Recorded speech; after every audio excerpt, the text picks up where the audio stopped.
Welcome back trackside here at Winton Motor Raceway. We are absolutely frothing at the mouth, getting ourselves ready for these tribute cars, and I don't care what anyone says, whether they're ones that race in the day or they're being built as a tribute. I've just been informed that I was totally tricked this morning when I went for a wander down in the paddock. I was thought I was looking at the real thing. I was looking at the tribute car, so let me tell you, this is absolutely gets the blood pumping. We all remember at least one of these eras. We're just looking at that 635 Porsche going through our screen there as well. Remember Rusty French and Alan Jones in the Australian GTs running those cars. But I tell you what, these tribute cars, you don't even have to sort of half close your eyes and blur it a little bit. In fact, you've got to open your eyes and you've got to have a real good look at them to see what they're all about, and they are absolutely magnificent looking pieces of kit. This is again a Regularity. I'm Darren Smith. Right alongside me is a guy that is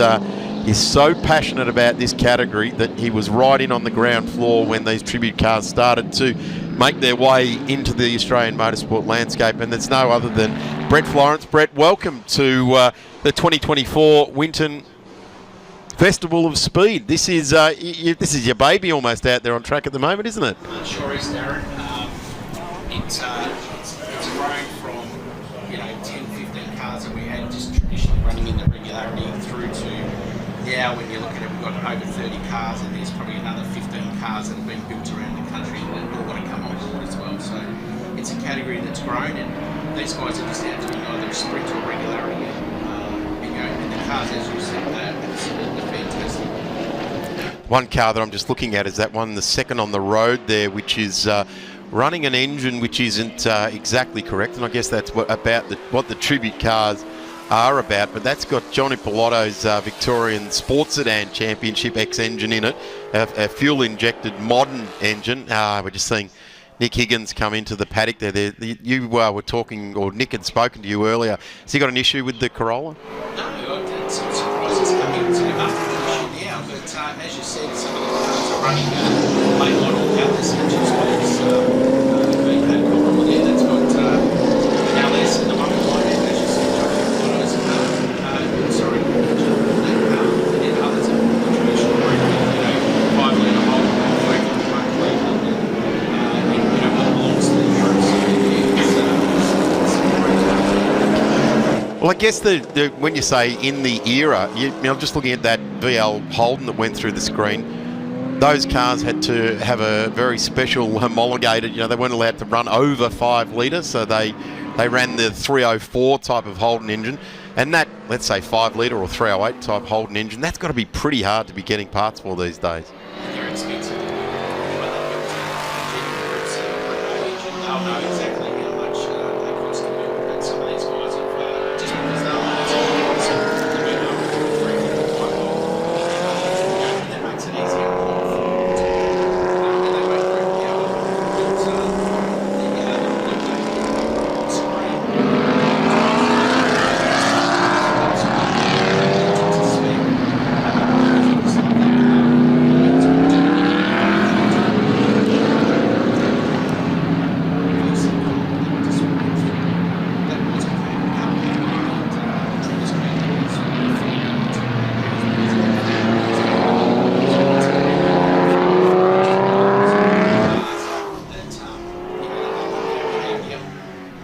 Certainly is. Now, Brett, you're a guy that lives on facts and figures and like to get forensically involved with these racing cars.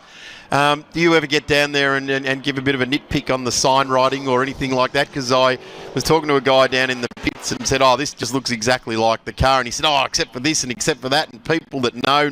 And I said, well, from here, I thought I knew, but from where I'm looking at, this car looks mint. And he pointed at a couple of little things on the car and I went, nah, didn't even notice it.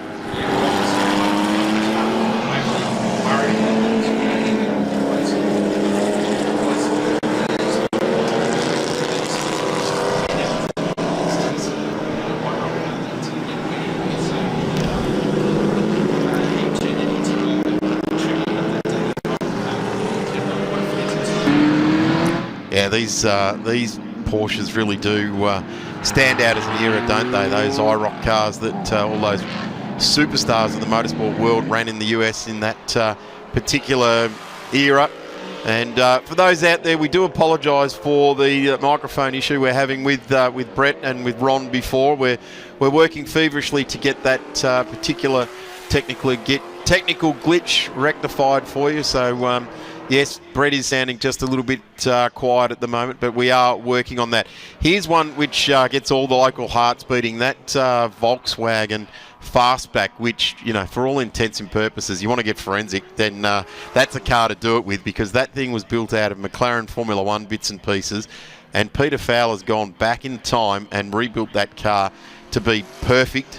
I guess its home is more in that historic Group U sports sedan field, but it's a tribute, so it's running with these cars out on track at the moment. It sure is. And for this car here, and to the earliest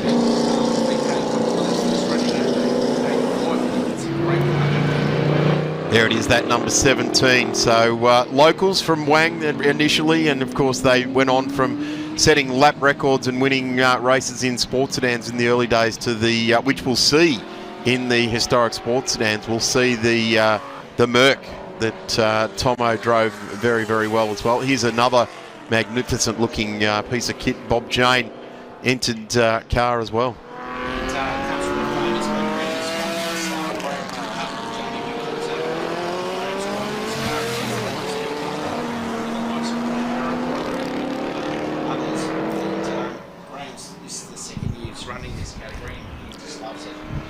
Let's have a bit of a look now at our timesheets for the tribute cars in this regularity, and it's the number 11 that is getting closest to the mark there at the moment, and we're talking about Travis Kirby in the Holden Commodore blue, red, white and blue, and I dare say that was the Citizen sponsored car that you touched on before that is very, very close to the replica. We've got a couple of cars just off at turn 1 there as well, the Rowell VK Commodore off. So Travis is the car leading the way there. Then we've got the number 95 of Smith there as well. So that's Ian Smith, again a Commodore 1985 all white car there as well. Then it's the 63 of Peter Mason Ford Escort Coupe, the Monza red car. Now there's a number of red Escorts out there at the moment, so just seeing that. These are a couple of really good period cars as well, aren't they, that we're seeing on screen? Yeah, they sure are. It's a white car, and that's only brand new. It's his first event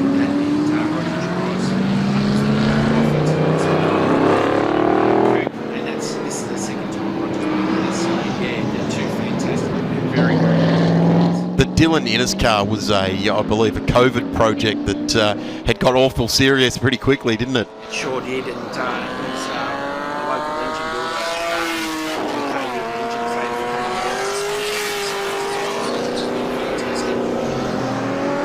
So we know Cave Hill Engines were involved early days in XL racing, and certainly involved with Nick Higgins' car, which in the Corolla, which I also like looking at Nick's car. He runs that in improved production in the State Series as well, and a really cool looking tribute Toyota there as well, and he's done a tremendous job with that. Let's just keep having a look down the screen for who's who in the zoo here. It's car number 50, David Rowell in the Commodore, the 84 Commodore in position 3. Travis Kirby's dropped down to 4, so the Peter Mason Escort has gone into 1.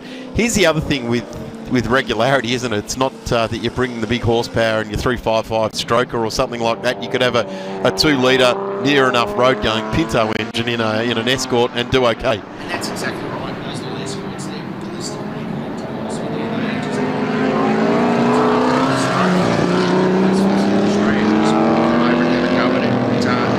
that's a fantastic car. It's unusual to run.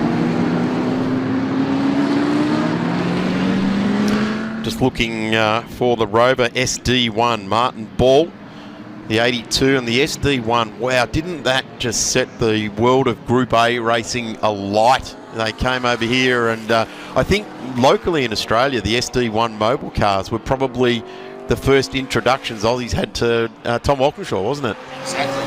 And I mean, you look throughout Europe, and they are fast cars over here in the Bastos colours. So, there's great car.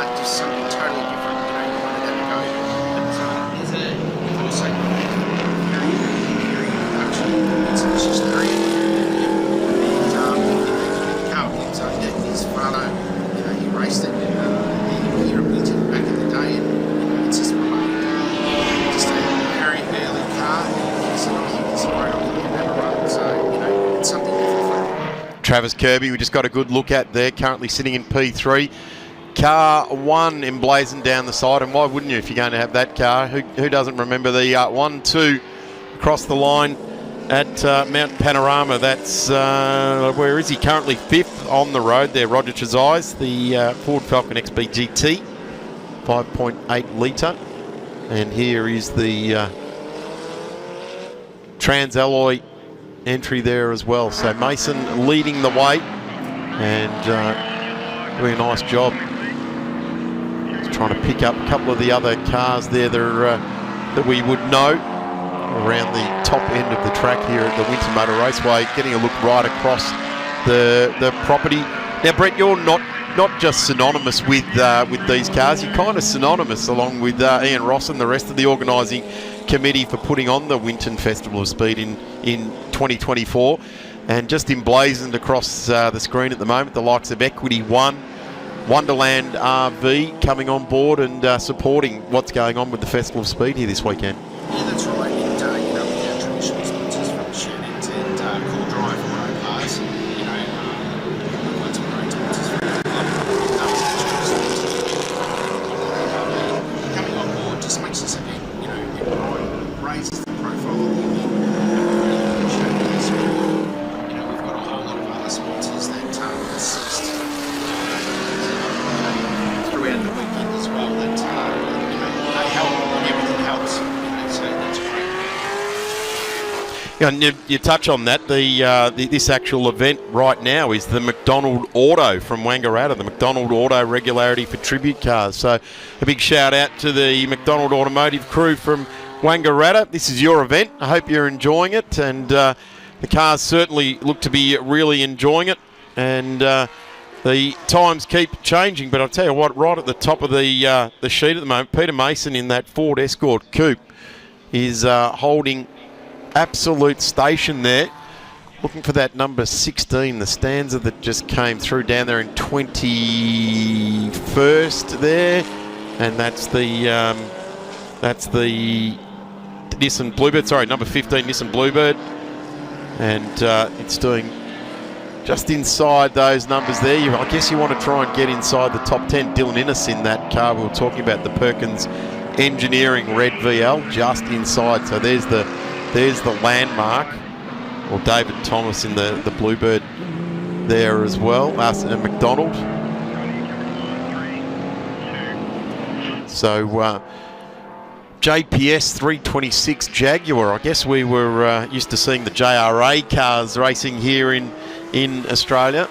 326, must have been some numbers available in the system. Vincent Neville in the XJS 5.3 litre V12, and he'll certainly be looking to head down to the Race Fuels petrol station down at near the pit entry road there. Big shout out to the crew down at Race Fuels, part of one of those supplier networks that do such a tremendous job. I believe they've got so many other events on this weekend that they're going to be checking out early here today. So if you've got to get, you're here at the track and you need to get any fuel, head down to Race Fuels. In fact, if you need any fuel at any time for your racing car, they've got trackside pumps at Phillip Island, Sydney Motorsport Park and Queensland Raceway, and their factory in Dandenong. There's Nick Higgins, car number 71, made his way back out on track. Okay, and Nick's done a great job with this. Like, it looks like the car from the day.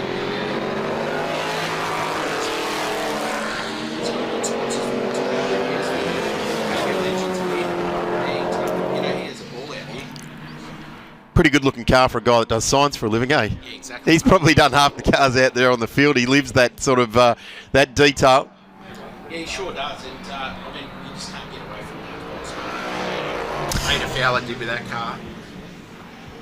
And I tell you, one of the things about that car, when it comes past where you are watching trackside, and this is the thing, I love live streaming because you can see the the Goodwood Festival of Speed, and you can see all these other different racing around the world, but live and in all dimensions, when that thing comes past and it shakes the ground on you, it is absolutely well and truly worthwhile getting trackside and making that work.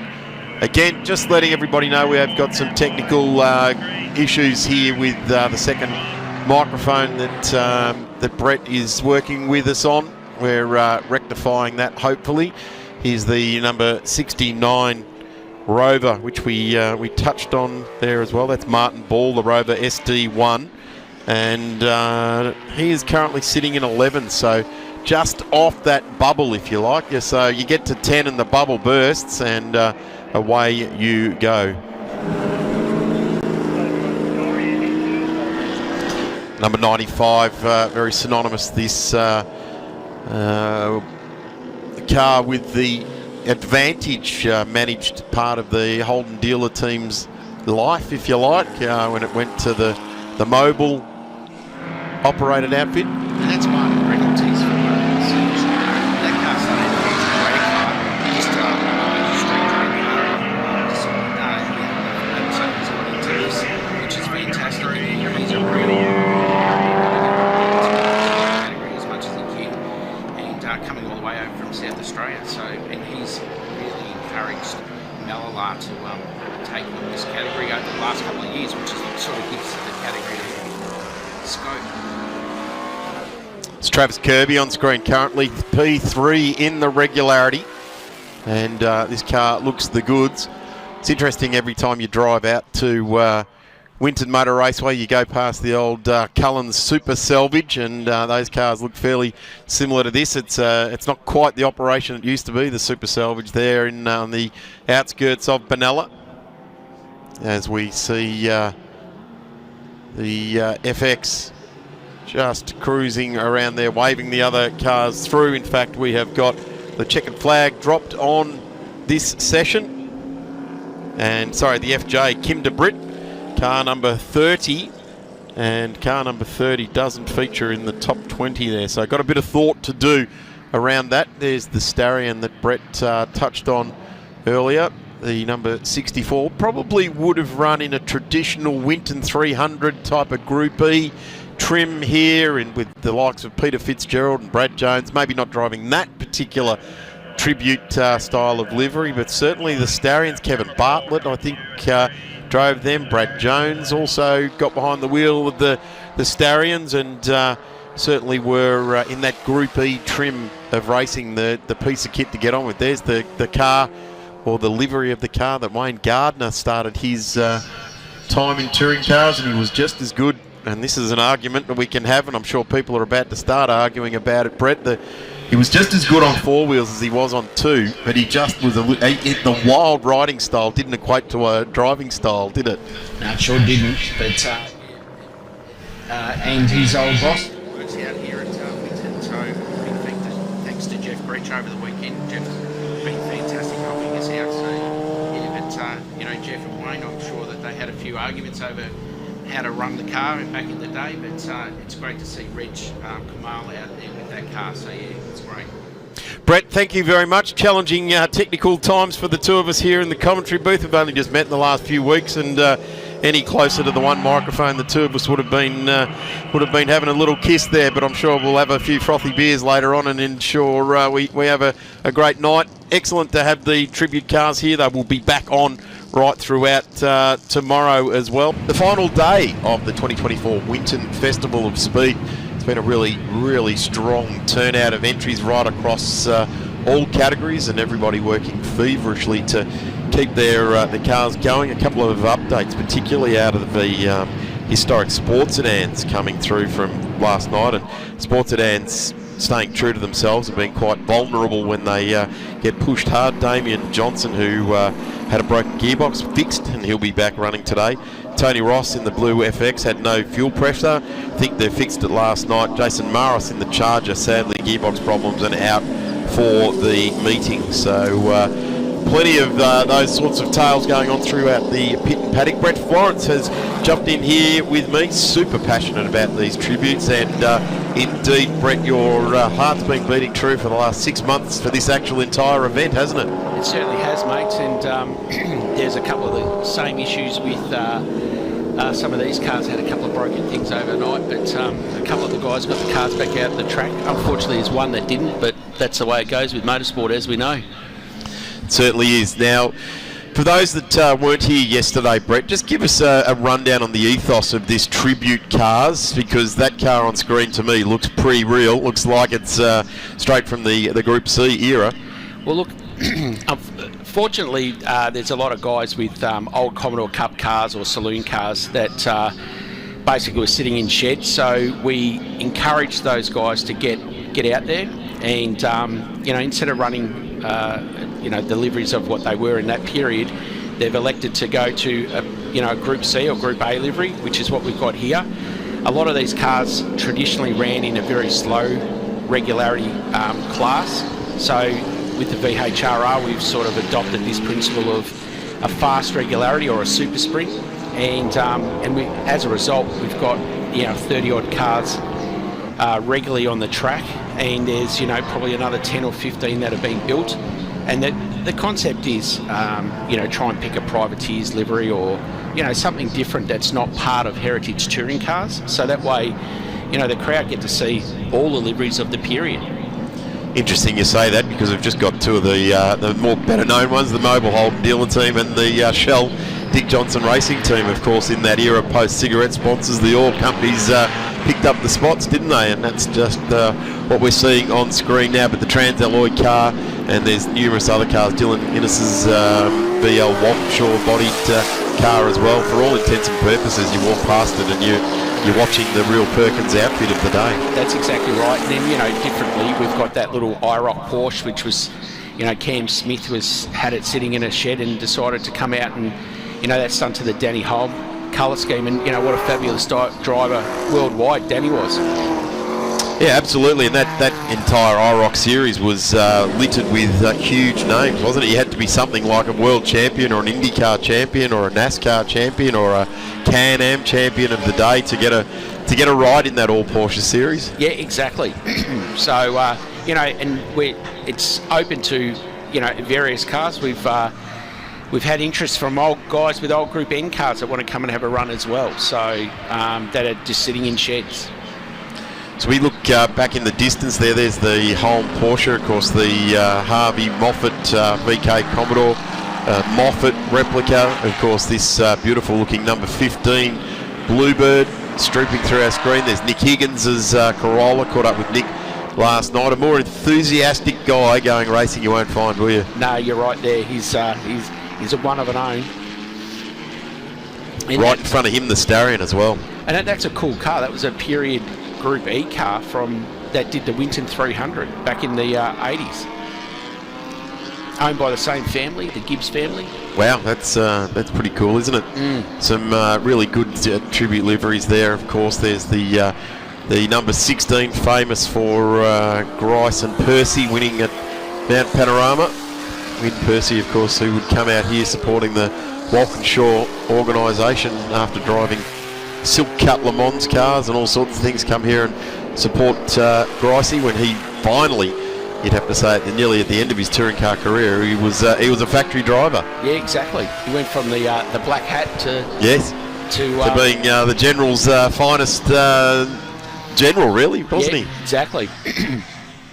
Gricey's still around the sport these days as well, a little bit less than what he was, but he was supporting his son Ben, who we see running in Trans Ams these days. Yeah, exactly.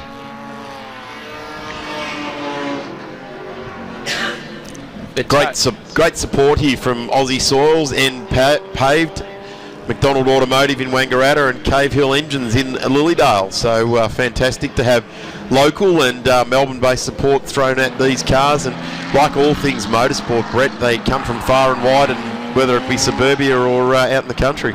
Exactly, and we've got Equity One on board for the whole weekend, and we also got Wonderland RV, which is a new sponsor for caravans. They came on board as well.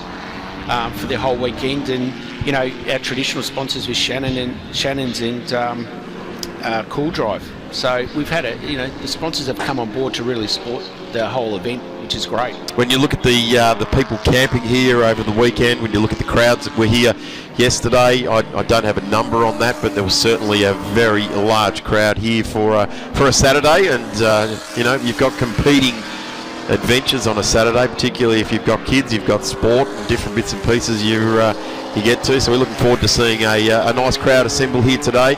And what is absolutely awesome is the celebration of the Ford versus Holden, in particular the Mustang, and all of those cars supporting the show and shine going on behind the control tower on the old main straight has been absolutely fantastic. Mate, there's some awesome Mustangs in there, and I'm a Holden fan, but you've got to appreciate them, that's for sure. I agree. At the moment it is Ian Smith in the number 95 leading the way in the Tribute Mobile Regularity. Commodore. And you've got Travis Kirby, who's in the Citizen Watches Commodore, coming second. And then the little bluebird of Shane McDonald, who's one of the sponsors, he's up into third now. So they're doing a great job. I guess one of the good things about this tribute and looking under the bonnet of the Transalloy car was a good mate of mine, Johnny Pilotto, out of the Victorian Sports Sedan Championship. It's not a carburetted engine in there, it's an injected engine, so with that comes a fair bit of joy of availability of parts and things like that out of a more modern car. So that, I would suggest, being that when I was racing seriously, I chose one of the world's hardest engines to find bits for around the world, and enjoying freedom of availability is very important with any sort of racing car as far as parts are concerned. Oh, absolutely. And but Commodore stuff's starting to get as hard as some of the other things these days. So, and that car of Phil Davis's is a very, very well put together car. It's a beautiful looking thing. Here's an interesting car as well. 326, this Jaguar V12. And there's a Transalloy car there. And it's a fast car too.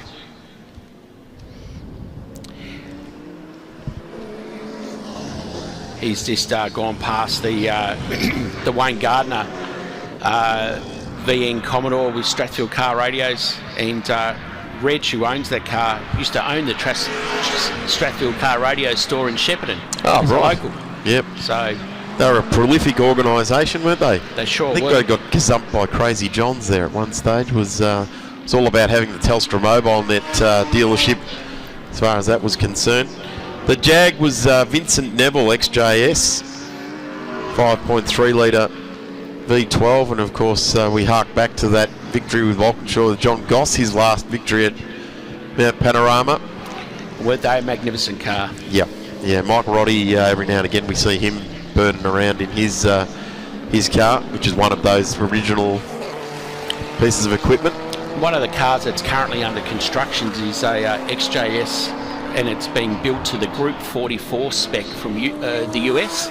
Right. And it'll be running the V12 engine, and it's a great machine.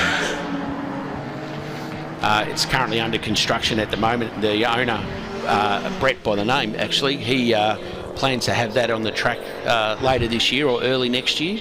Yep. Be a good look now at the 16 of Patrick Kirby.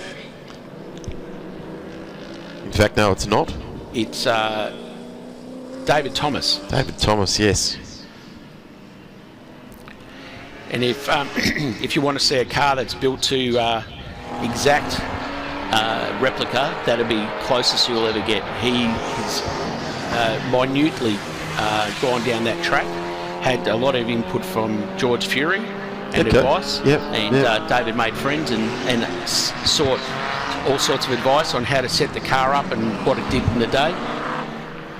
Yeah, that's got to be hard to get someone interested, I think, too. If you're going to try and do that, you do have to have someone from the era, or a mechanic or a driver or a team owner or something that is interested in what you're doing. Otherwise, you're going to be pushing pretty hard to gather photos and different bits and pieces. And one of the things I noticed yesterday when I wandered through these garages was how much, and when you start talking to someone, they'll take great joy in telling you how much they've gone to the troubles, and then will point out the one thing that they haven't done right. And so you're well aware of it.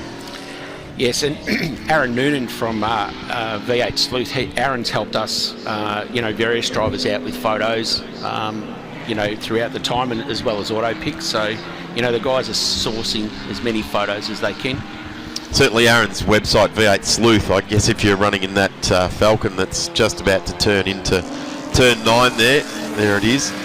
That is certainly his bread and butter. That's how he started out, was tracking chassis numbers and owners of vehicles, and he's got so much resource as far as that sort of thing is worth. It's well and worth checking out the V8 Sleuth website, not only to get onto our live streaming here this weekend, so it's great to have V8 Sleuth on board in that respect, but stay there and linger a while on his website, because there's so much information, breaking news and things like that they do there. But if you're into touring cars, and predominantly of the V8 era, but there's certainly other stuff in there that will keep you well and truly interested.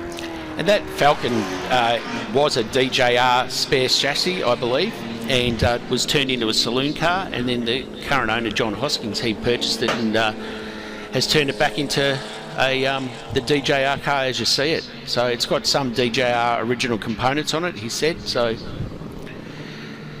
but here we've got, it's an unfortunate sight, but the Thompson VW sports sedan, and Peter Fowler's had a great weekend, but clearly now it's got an issue, which is unfortunately, and it's a Shepparton local car, if you like. Simon Fitzner engaged these guys to build this car for him, and Simon is prolific amongst the historic sports sedan owners, and one of the favoured sports sedans. It's the most ungainly, of the era anyway. Anyone thought when they bought that out, they've just gone looping mad. But it was set lap records and won championships all over the place. And Tomo and Peter Fowler, that combination was massive, wasn't it? It sure was.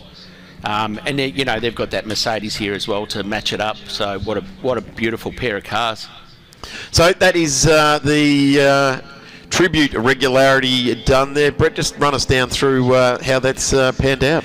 So Phil Jones has come in first with Ian Smith. Cam Smith in the IROC Porsche has come in third. You got McDonald, Higgins, Jolly, and then you got Gibbs, Dearden, Neville, Whincup, Taylor and Reynolds, and then Dylan Innes has come out in 13th. Big thanks to McDonald Automotive for all their support. Nevco Easy Approach Trailers helping out with these cars. And when you look at some of the front air dams on these cars, or spoilers, splitters, whatever you want to call them, one of those Easy Approach trailers would be awesome. It'd be just what you want. Yeah, right there. Leave the spoiler on, drive it straight on, and head off home. There's the SD1 Rover we had a look at yesterday. But certainly a job well done by all of them there, and we thank the McDonald Automotive crew from 166 Tone Road, Wangaratta. Check them out at McDonald Automotive 15 at gmail.com to see what they're all about. We'll take a quick break. Brett, thank you very much for joining us, and we'll have you back up here again for Regularity Tribute at 2:15. And maybe a couple of guest spots along the way as well. But thank you very much, Brett. The Tribute Cars, an awesome addition. It really does give you the look in the rear vision mirror and remember the good old days, I guess. It sure does, mate. Thank you, Brett. We thank all of the people from behind the scenes at the VHRR for organising these fantastic events. Well turned out, well entered events, and they do such a tremendous job. I'm Darren Smith, been joined right alongside me, Brett Francis, who is kind of like a proud granddad, probably not old enough to be a granddad just yet, but certainly a proud father of this category, and someone who's been instrumental in making sure that these cars have a place to entertain us. Thanks, Darren. Yes, this category is growing and growing each year. We started it 4 years ago, and slowly but surely we've got more and more cars. We started out with about 12 cars, and now we're up to 33. So, and there's plenty in the wind being built, which is fantastic. So there's plenty of motivation for people. Like I touched on it earlier, where you see something and as a kid you really enjoyed it, and then you can't get the real thing because it's been sold to the UK or it was wrecked or whatever it might be. The very next thing you could do in your life is to turn around and build one. Yeah, well, that's exactly right. I was just talking to Aaron Noonan from V8 Sleuth just earlier, and like Aaron pointed out, the Persing Grice VN out there is now, the 015 car, the 94 spec car. We'll never see that car again, and here it is out here having, a run. So, and there's plenty of that stuff out here, which is great. And these guys are doing a regularity, and they're doing a fast time as well. So where the traditional regularity is up around that 150 mark, these guys are down to 136, which is a quick speed around here. Well, and it doesn't come easily as well. You've got to prove your wares. You can't just be given the grace to do that, can you? You've just got to show that you're going to be sensible about it, and there's not going to be some high-speed comings together and exactly bits and pieces like that. And I think what we're talking about here with the tribute cars as well, and the Group U sports sedans are doing the same thing. They're slowly being allowed to, because they're being sensible. Yeah, you can pass, but it's making sure the guy in front sees you and you make the pass. And that's part of the thrill of doing it as well. Yeah, that's right. You've got, like you said earlier, you've got Nick Higgins out there in that Corolla, and he's been doing IPRA racing, which is under 2 litre sports sedans, IPRA, and now tribute racing. Yeah, exactly. Something every weekend in the little Corolla. Yeah, which is a fantastic car. Look, it's out here and it looks the part, which is great. And I've got to say, Nick is one of the more enthusiastic people around motorsport. He gets you G'd up. You follow him with his passion and enthusiasm. It's a cool thing. Yeah, it is. And like that VN that I was just talking about, that Percy Grice HRT car. That car actually started out as an old rally car. Yeah, right. And Paddy Kirby refurbed it, and there's some old Commodore Cup cars in there, and so it's a way of getting those categories who have since died back out on the track in a different format. Yep, we're seeing it across the screen now. Who didn't love something P. Brock sort of based there, and that's the real basic first of the Group A Commodores. No bonnet bulges, no rear spoilers, no side skirts, not even just a front bumper really off a VK SS. That's the very 85, the 85 look. So from Bathurst, didn't even have the blue meanie type grille in it. It's just got the 3-4 slats from the factory, and away you go. Closely followed by the year after. And this, as you know, this car's got Johnny Ippolito's old sports sedan engine in it. It's a quick thing, this one. This car embodies something about Australian motorsport which we all love, and that is that someone could have gone to the biggest race in the country at the time, at Mount Panorama, and had a go. That's right. We can't do that anymore, sadly. You can go there at Easter and you can do the 6 hour and join with 70 other cars on the track and be crowded, but it's not the 1,000. And there was many privateers with so many great stories here. You talk of so many different competitors, John English and all these, Brett Youlden and all these other names that did it. I spoke to Brett Youlden about his experience there on the Grassroots Racing podcast, and he said we were sponsored by Marathon Dim Sims. We were the Dim Sim car of all things. Yeah, exactly. And you're right, and we've encouraged a lot of the guys with these cars to, even though we've got the mobile liveries, we've got a lot of the guys are now starting to look for the round by round change livery, the privateer livery, so it's not the normal Dick Johnson, Peter Brock type thing. They're starting to look left of field, which is great. I'm looking for a Cherry Ripe car, a bit of Peter Jansen sort of work and stuff like that. Yeah, that'd be cool, wouldn't it? Schweppes and Cherry Ripe and bits and pieces like that. The formation finish of the last of the big bangers, the VKs, with Jansen spinning down mountain straight in the back of the shot. Absolutely. I said to these guys with the 3 mobile cars, come down the main straight 3x3 and recreate Spa from 86. The King's Cup. So. But look, it's an avenue of accessing motorsport, isn't it? Not everyone's enthralled by a go-kart or a Formula V or a Formula Ford or a one-make XL or anything like that. They want to run what excites them. That's exactly right, and it's given these guys an opportunity to get out there. The cars are fantastic. They look great, and they sound the part. So, and you look at the VL there, the Perkins Engineering car.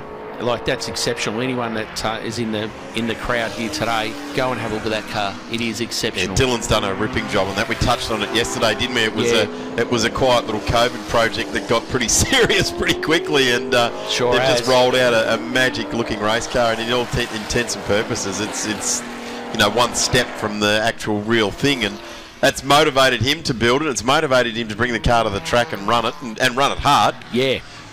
On that note, let's have a bit of a look, because we are here competing for something. The 53 of Jones has gone through with the fastest time, was second fastest behind David Rowell. So Phil Jones is in the 53. Then you've got Graham Whincup in the Bob Jane XU1. You've got Trav Kirby, and he's in a Citizen Watches Commodore. Hayden Ivers, it's actually just changed. It's gone to Carl Gibbs, who's running the Starion. Kim DeBritt is running around in the FJ Holden, and that's an interesting car. That car was built by Dave Ryan from Rare Spares, and Dave ran that in Targa in Mexico before he's returned it back here to Australia, and it's a fantastic, quick car. And speaking of Nick Higgins, he's up into 7th, and Shane McDonald's in 8th. Gary Barker, who's a good friend of Graham Wincup's, is in 9th, and then Nick Taylor's in 10th in another Commodore. Here's one of the things which you just touched on there. Friends of someone, and they've gone, I'd like to go racing, but I'd really like to race the XYZ car. It doesn't exist anymore, mate. You can't even find the shell to give it any provenance or anything like that. That's right. Oh, well, let's go and find some photos. Like you said, contact the V8 Sleuth and see if he's got some photos, and you put the word out on social media in these days, and the whole community sort of swings behind it. You'll find that there's 2 or 3 other like-minded people that might even help you do it. That's right, and the beauty of Facebook, and the groups that are connected to, Heritage Touring Cars or this group, there's always the odd photo that pops up, and someone goes, oh, geez, that's your car. Yeah, that's right. Exactly right. So, Philip Jones in the black and yellow car. We've seen a lot of that Transalloy car this weekend. He's the fastest out on track, the number 7. He is the Holden Tirana. Of Graham Whincup is 3rd. Kirby, who's been across the top of the timesheets as well. Travis in the red, white and blue Commodore. You just touched on the Citizen livery. Back to Gibbs in the 64, which is the Starion. And that is also something very different. I've got to say, it's probably, I loved the Starions when KB was running them, and they ran them in the Mitsubishi Works liveries. They were very cool, but certainly this is a one-off type of car that these guys are running with that. And going straight up to position number 2 now is Travis Kirby in the Citizen Commodore. Nick Higgins into 5. Whincup down now outside the top 5 there. So the little Corolla. The great leveller is the ticking the boxes in regularity, and I think someone might have sat down with Nick and explained to him how regularity works between yesterday and today, and he's nominated the right time for him, so he's ticking the boxes, isn't he? He sure is. The 326 out there, Vincent Neville as well. That's the Jaguar XJS, the black one, which looks quite menacing around the place. Nothing quite like the E-Type in the invited British and MG cars, and they're coming up in 2 events' time. That's actually evil looking, like a Batmobile type of thing. But Neville now into 6th. And the number 15, David Thomas, now in the Nissan Bluebird. So he was up a little bit further yesterday in that car. Certainly in the Group C, the 15 and the 16 cars have been going very well. They sure have, and David's done a good job with that car. He spent a lot of time, as I said earlier, with George Fury and getting some advice on car setup and how to run it and building it to period specs. So he's gone to that extreme where other guys have sort of taken their own engineering, I suppose, view on things.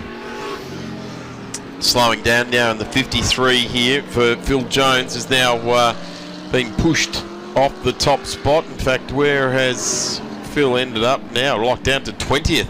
So there you go. You have a hiccup, and you get pushed back down. So it's not of great concern that he is slowing on this particular lap, because he's set his regularity times over 4 laps or 5 laps now, so can certainly slow down. It's not going to harm the result. It's not like we're racing to the checkered flag.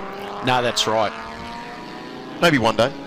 Yeah, exactly. And, look, it's a category that could potentially go that way.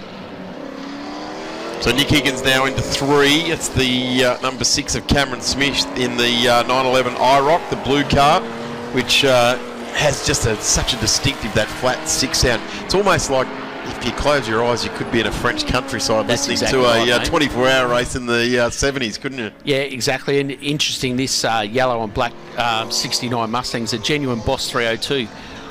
He's from Swan Hill, and every now and again he's a wheat farmer, and he'll pose a photo with the Mustang towing a combine harvester. Got to get it unbogged with something. Yeah, exactly. Throw the grunt at it. There's the Commodore we're talking about in the Danny Holm livery, and there is the Starion we're talking about, the Gibbs car, Re-car outfit, Group E sort of trim. There were some fearsome races with 50 and 60 cars in Group E. I remember the Winton 300 here, back in '89. We were running a VN V8 with Max Bonney and another guy from Ballarat. I can't remember who was driving it, and those Starions were in that race as well in the Group E spec. And they were fast little cars. They were very fast, yeah. Yeah, in that time, the rules had been written around getting the EA and the VN up and running, so the Ford and Holden battle could be waged. But certainly they hung in there. And even to a greater extent, the Swift GTIs were quite prevalent in there as well. This Escort's doing a brilliant job. In fact, recently up as far as 5 in the field now. Just been knocked back out to 20 just as I was watching that car get dropped out. So missed the target or gone out too fast in the last lap. And you've only got to get balked by, a dice, and that'll throw you right out. So, in this Rover, this is a cool car. Isn't it? Yeah. Factory livery. Looks really good. Pretty simple Rover livery there, and it was certainly a car, particularly in the British Touring Car Championship, which was dominant for quite some time with the Walkinshaw Racing outfit and others.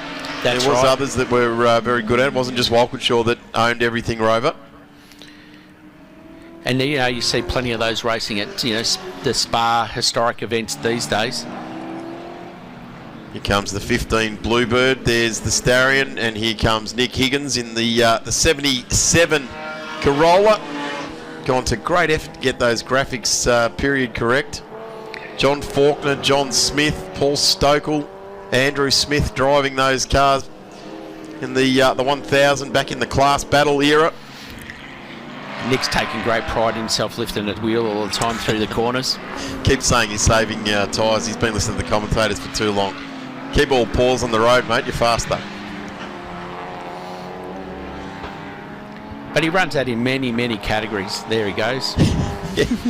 You see Macca's business on the back there, the Pro Cut outfit. They're running a Monaro in improved production here in Victoria, in McLennan. Pro Cut services. So that's testament to how many events he's doing. He's got to run each and every different category's series sponsors. He's got to find space on the car. But he has a ball. That's the main thing. And I'm pretty sure they're all having an absolute ball. You're not going to go car racing if you're not. It's no matter what way you look at it, it's expensive, even if you're doing it on a shoestring. Interesting iteration on a rear wing on that one. Yes, this car does run in IPRA actually. Stuart Dearden. He normally runs a XB Falcon Coupe in the Moffat 25 livery. Oh, yep. City Ford livery, but it's had a bit of an engine issue, so he dragged out the EA to keep his spot. Why not, if you can do it? That's an amazing tribute livery, that one, isn't it? The battles that we saw Alan Moffat in the Coke Mustang wage over so many years. That's Checkered right. flag has been waved. It looks like Travis Kirby came in first with Carl Gibson, the Starion, and Nick Higgins came in third. You've got Vincent Neville, by the look of it, who's come in fourth. Cam Smith in the Porsche, fifth. Shane McDonald in the Bluebird is sixth. Ian Smith in a Commodore is seventh. Graham Wincup in the Tirana XU1, eighth. Stewie Dearden in ninth. And Max McKay rounds out the 10 in another Commodore. Just noticed Hayden Ivers in that number 9 Alan Moffat Racing liveried. He's coming to 13th there as well. That's right, mate. Looks like someone's had an off right at the end. Bit of dust up in the air. Well done, Brett. Like I said, you're the father, or one of the fathers, or surrogate dad to all of these guys out there. Worked very, very hard. I know when I was talking to Aaron Noonan about this, he was glowing in your endorsement of the way you've been going here, and I guess you're sending customers to him as well to research their cars. Yeah, look, yeah, there's another guy that helped us out at the beginning of this, Neville Cattels. He's a local Benalla guy, and he was one of the first guys to actually build a tribute car, and he's not running at the moment, but yeah, he's equally as responsible for creating the what we have here as well. Well, thank you very much, Brett. That's been fantastic to see these tribute cars. It is the first time I've seen them live. Read a lot about them, read them where they've been going and the builds and different bits and pieces. But full credit to everyone that's running these cars. They've done a brilliant job. No matter why anyone looks at it, going car racing is not easy. Otherwise, everyone would be doing it. That's right. It's certainly a path less tread, and it always amuses me when people go, "Oh, if someone just gave me a car, I'm sure I could race it to a win." It's like, because yeah, that's what happens. Yeah, exactly. I wish we could all do that. that. Yeah, I'll just give me the car. I'm sure I can drive it for you, buddy. Yeah. I know. I'd like that too. Yeah. Yeah, I'd just like to rock up with a helmet and driving suit and go and drive, and then at the end wander away. Yeah, yeah, exactly. Don't worry about the work. Well, we have got sports sedans up for their regularity coming up on, or sprint coming up on next, as we bid the tribute cars adieu for this particular event. Been great having them on as part of the Winton Festival of Speed for 2024. Sports sedans will be on track next. Thank you very much, Brett. Thanks, mate.